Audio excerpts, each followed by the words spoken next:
जब आपने मुझे पूछा नीलम मिल सकती है, मैंने कहा नहीं बेटे वो तो मेरे पास भी नहीं। जी तो नीलम, अगर तुम मुझे देख रही हो या सुन रही हो, ठीक है, तुम्हें डरने की ज़रूरत नहीं है। तुम अपनी बाजी से रब्ता करो। तुम्हारा शनाख्ती कार्ड का काम और पासपोर्ट का प्रोसीजर मैंने स्टार्ट किया है।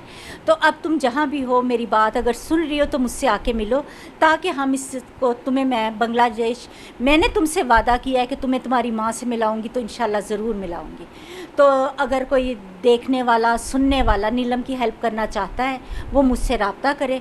बहुत शुक्रिया आपका। और नीलम तुम ज़रूर आके मुझसे मिलो, मैं तुम्हारा इंतज़ार कर रही हूँ। अस्सलाम वालेकुम, मैं हूं फलक शेख और आप देख रहे हैं फलक शेख ऑफिशियल। नाजरीन, इस टाइम मैं मौजूद हूं शमूना अब्बासी, जो कि CEO हैं हेल्पिंग हैंड की। बहुत अच्छा इनका अदारा है जिसमें ये हेल्प करती हैं। पिछले दिनों एक निजी चैनल पर एक स्टोरी वायरल हुई थी। 27 साल पहले एक बांग्लादेशी औरत थी जिसका नाम नीलम था। वो वहाँ से अगवा होती है अपनी 3 सहेलियों के साथ। उसके बाद पाकिस्तान में घरों में काम करती है, तो इनसे मिलती है। इनके घर में भी वो काम करने की नीयत से आती है और उनको ये स्टोरी सारी बताती है। और आज कहानी में ट्विस्ट ये आया है कि वो जो बांग्लादेशी खातून नीलम है, वो इनके पास से कहीं गायब हो गई है। तो आइए इनसे जानते हैं कि कहानी का दूसरा पहलू क्या है। अस्सलाम वालेकुम मैम। जी वालेकुम सलाम बेटे, कैसे हैं आप? ठीक ठाक, अल्लाह का शुक्र मैम। बहुत सबसे पहले तो मैं आपको मुबारकबाद दूंगा कि आप बहुत अच्छा काम कर रही हैं कि जितने भी मुस्तहिक लोग हैं जो अपने घर से जुदा हैं उनको मिलवा रही हैं।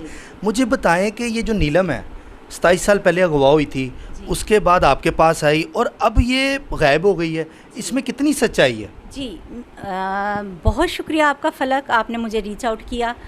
तो ऐसा है बेटे कि मैं जब अपनी बीमारी से मैं सरवाइव किया मैंने, तो मुझे लगा कि अल्लाह ने जब मुझे एक सेकंड चांस दिया है, तो ये जो सेकंड लाइफ है ना, इसको मैं अल्लाह की रज़ा के लिए और लोगों की फलाह बहबूद के लिए मैं करूं।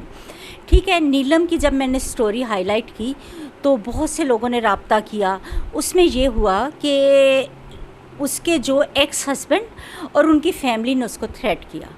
ठीक है, और उसका ये हुआ कि नीलम एकदम आउट ऑफ द स्क्रीन हो गई और उसने मुझसे भी कांटेक्ट करना छोड़ दिया। जब उसकी स्टोरी मंजरे आम पे आई, लोगों ने देखा भी था, उसमें देखा जा रहा था कि वो अपने बांग्लादेश में बात कर रही है अपनी फैमिली से। जी अभी भी उसके भाइयों का, उसकी वालदा का, उसका भाई है सैफुल, जैसे वो बंगाली होते हैं, रिक्शा चलाता है। बहुत बेचारे पुअर लोग हैं, हैंड टू माउथ हैं, और नीलम का कोई सोर्स नहीं है कि वो उन तक पहुंच सके।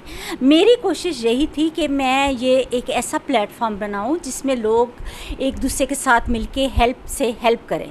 ठीक है, मैं आपकी हेल्प करूं, आप आगे हेल्प करें, ये एक सर्कल चले हैंड्स का। ठीक है, इसमें इटली से मेरे एक भाई हैं तारिक महमूद, उन्होंने मेरा साथ दिया। अमेरिका में मेरे हैं बहन भाई, उन्होंने कहा हम तुम्हारे साथ हैं। इसी तरह UK में हैं मेरे हस्बैंड के बहुत अच्छे दोस्त। अच्छा मैम, ये बताएं कि नीलम आपको किस तरह मिली और वो सारा जो सच्चाई है वो बताएं ज़रा। जी ऐसा है कि आज से 2 साल पहले नीलम काम के लिए मेरे घर आई। इसने कहा बाजी मुझे काम की ज़रूरत है। मैंने इसको एज ए मेड सफाई के लिए रख लिया। तो अल्हम्दुलिल्लाह मेरा रवैया लोगों के साथ इस तरह होता है कि लोग मेरे साथ एट ईज़ फील करते हैं। तो नीलम ज़ाहिर है इतने सालों से, 27 साल से वो पाकिस्तान में थी, किडनैप हुई, तो उसने बहुत से लोगों को बताया होगा। लेकिन ये अल्लाह ताला किसी किसी को ये तौफीक देता है ना कि वो उसका दुख सुख के। उसने जब मुझे बताया बाजी इस तरह, मैं 8 साल की थी तो बांग्लादेश ढाका में फैक्ट्री में काम करती थी। मैं वहाँ से निकली तो एक औरत ने हमें कहा ये मिठाई खा लो। मैंने वो मिठाई खाई, मैं बेहोश हो गई। उसके बाद मेरी आँख खुली तो मैं इंडिया में थी। इंडिया से फिर वो लोग जंगलों में होते हुए कहती हम लोग जोहड़ों का पानी पीते, ये वो सियालकोट की सरहद क्रॉस करके ये पाकिस्तान में दाखिल होगी। किस तरह, मतलब तारों के नीचे से मतलब आ गई? मतलब रात के टाइम जंगलों में किसी भी तरीके से, आज से 27 साल पहले की बात है, किसी भी तरह से वो जो किडनैपर थे इन लोगों के तो पूरे लिस्ट। मेरा सिर्फ हेल्पिंग हैंड का मकसद सिर्फ नीलम नहीं है, इस जैसी बहुत सी नीलम है। और ये जो ह्यूमन ट्रैफिकिंग है इसको हमने रोकना है। जैसे पाकिस्तान के बच्चे अफ़गानिस्तान में होते हैं, अफ़गानिस्तान के, इस तरह सिर्फ बांग्लादेश का नहीं, मेरा तो पूरे वर्ल्ड में यही है कि ह्यूमन ट्रैफिकिंग को मैंने रोकना है, जितना भी रोक सकूं। ठीक है। जैसे ईदी साहब थे, वो यतीम लावारिस बच्चों को अडॉप्ट किया उन्होंने बेजारो मददगार लाशें अपनाई। तो इसी तरह मेरा आइडियल वो थे।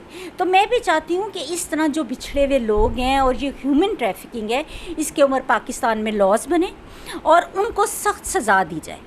अच्छा, जब नीलम ने मुझे अपनी स्टोरी सुनाई, मैंने कहा ठीक है नीलम, मैं तुम्हारी मदद करूँगी। उन्हीं दिनों मुझे कैंसर डायग्नोज हो गया। ठीक है, अब अल्लाह का शुक्र है कि वो मेरा फिर साल 1.5 साल प्रोसीजर चला।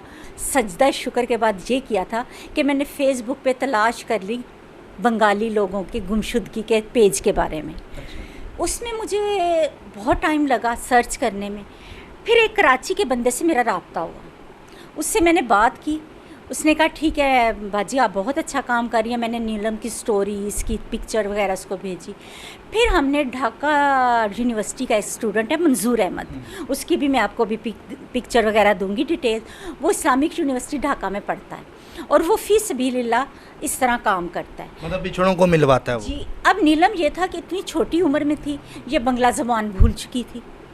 मसला ये था कि ये इसका कांटेक्ट हो, मतलब मैंने करवा सकती थी, लेकिन ना बंगाली मुझे आती थी ना नीलम को। और नीलम तो बेचारी उर्दू भी भूल चुकी हुई है। वो बिल्कुल ठेठ पंजाबी जो शकरगढ़ सियालकोट के लोगों की है ना, वो बस बोल सकती थी। अच्छा अच्छा। मैंने फिर मंजूर अहमद उर्दू भी जानता था, बंगला भी जानता था। फिर मैंने मंजूर अहमद से रब्ता किया। मंजूर अहमद ने फिर ढाका से मोटरसाइकिल पे 6 घंटे का सफ़र करके वो इसके कस्बे पहुंचा, टिप्पा कलां। अच्छा। और उस विदाउट एनी, मतलब किसी भी लालच के बगैर, किसी भी मतलब उसको मतलब हमने उसकी सिंपैथी ये थी, चाहता ये थे वो कि मिल जाए अपने घर वाले, मिल जाए। अच्छा, जब वो वहाँ पहुँचा, एक नया ट्विस्ट आया हुआ था कि वहाँ नीलम का जो टिप्पा कलां था वो पद्मा नदी में सारा फ्लड में आज से 10-20 साल पहले बह चुका हुआ था। और वहाँ के लोग थे, उनका कुछ पता नहीं था कौन कहाँ है कौन कहाँ है। फिर जनाब उसके बाद हमने सर्च की तो उस इलाके का जो सरपंच कहते हैं, पुराना मुखिया, वो हमें मिला। उसको जब हमने सारा, उसने कहा हाँ इस तरह ना एक लड़की थी हमारे गांव की, और वो 26-27 साल, मतलब 30 साल पहले इस तरह हुई थी। बाप उसका मर गया, उसकी माँ बहुत बूढ़ी हो गई हुई है और उसके 4 भाई हैं, 2 बहनें हैं, मतलब पूरा उसने ना। फिर हमने उससे रिक्वेस्ट की। ठीक है, जब वो लोग नीलम के घर पहुँचे तो मंजूर ने मुझे फ़ोन किया। मैंने नीलम को बुलाया फ़ौरन। मैंने कहा नीलम तुम आओ ज़रा, तुम्हें कुछ दिखाना है। फिर नीलम मेरे पास बैठी हुई थी। मैंने व्हाट्सएप पे इसके भाई से, माँ से बात कराई। और नीलम ने उनको ऐसे नहीं, उसने फिर माँ से पूछा, कहती मेरा बचपन का नाम क्या है? उसने कहा बोरो था तुम्हारा नाम। कहती बोरो, मतलब वहाँ प्यार में बंगाली। फिर इसने कहा कि बचपन में मेरे ऊपर एक बर्थ मार्क था, तो वो मेरे भी जिस्म पे है और मेरे भाई के जिस्म पे भी है, वो कहाँ है? फिर इसके भाई ने अपनी शर्ट उतार के दिखाई, उसके सीने पे वो निशान था। इसने कहा मेरे कहाँ है? उन्होंने कहा तुम्हारे पैर पे है। फिर इस हमने पैर से कंफर्म किया। फिर इसने अपने सारे घर वालों को, बहनों, जब ये मुतमिन हो गई, फिर इसने कहा हाँ बाजी यही मेरी फैमिली है। अब अल्लाह का शुक्र ये सब कुछ हो गया।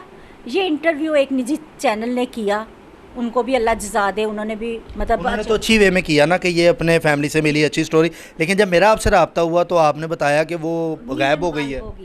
बस वही अनफॉर्चुनेटली ऐसा है कि नीलम का जो एक्स हस्बैंड था, अब पता नहीं इसका क्या, बेचारी को 50,000 में बेचा गया था, उसने शादी की, 6 बच्चे हुए।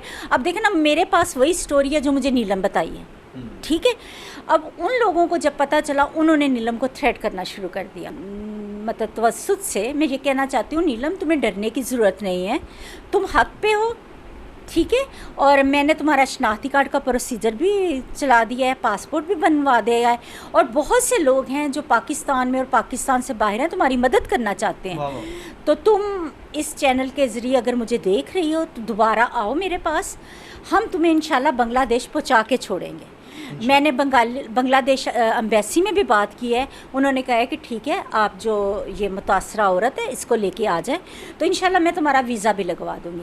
अब मसला ये है कि मैंने एक इनिशिएटिव लिया कि अल्लाह ने मुझे सेकंड चांस दिया है लाइफ का, तो इसको मैं बेकार ना करूँ।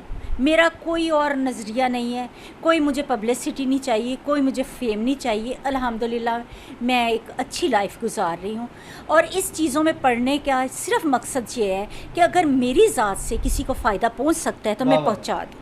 ठीक है। बहुत अच्छी मैम आपने यहाँ पे बात की है। तो नाज़रीन आपने देखा कि किस तरह ये लोगों की हेल्प आउट कर रही हैं। शमूना बासी इनका नाम है, और हेल्पिंग हैंड जो बहुत अच्छा इदारा है जिसमें गरीबों की मदद होती है, तो ये उनकी CEO भी हैं। आपके टाइम का बहुत शुक्रिया। तो नाज़रीन ये थी मेरी इन्फॉर्मेटिव वीडियो। हम आपसे मिलते हैं अगली वीडियो में एक नए गेस्ट के साथ। तब तक के लिए अल्लाह हाफ़िज़।